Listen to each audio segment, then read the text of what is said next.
Hey guys, welcome to my channel. তো আজকে দেখাতে চলেছি যে পনিরে পকোড়া করব।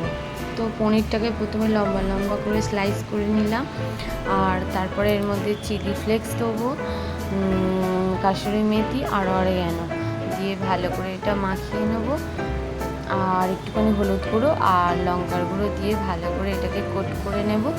তো একটু হাত দিয়ে ভালো করে মাখিয়ে নিতে হবে যাতে পনিরের গায়ে মশলাটা ভালোভাবে লেগে যায়। আর তারপর একটা বাটিতে কর্নফ্লাওয়ার গুলিয়ে নিতে হবে, নিয়ে তার ভেতরে ডিপ করতে হবে পনিরগুলোকে ডিপ করে আর ব্রেড ক্রাম্বসে কোট করে নিতে হবে।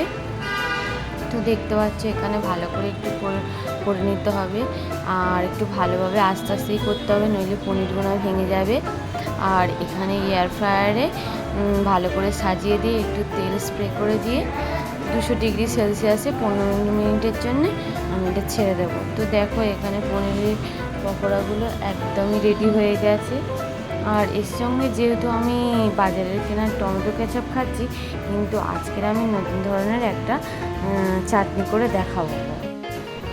আর এখানে দেখো আমি নিয়ে নিয়েছি কতগুলি কাঁচা আঙুর, আর আঙুরগুলো ভালো করে ফ্রেশ করে ধুয়ে তো আমি স্টিমারে দিয়ে দেবো কিছুক্ষণ, মানে 10-15 মিনিট স্টিম করার পরে আবারও দিয়ে দেবো একটু গরম জলে লঙ্কার গুঁড়ো, বিট লবণ আর এখানে দিয়েছিলাম গুড়, ভালো করে দিয়ে এটা মিক্সড করে এটা ভালো করে একটু ফুটিয়ে নিয়ে মানে একটু দেখে আসতে হবে যে আঙুরগুলো একটু নরম হয়ে গেছে, তখন এটা মিক্সার গ্রাইন্ডারে দিয়ে ভালো করে পেস্ট করে নেব।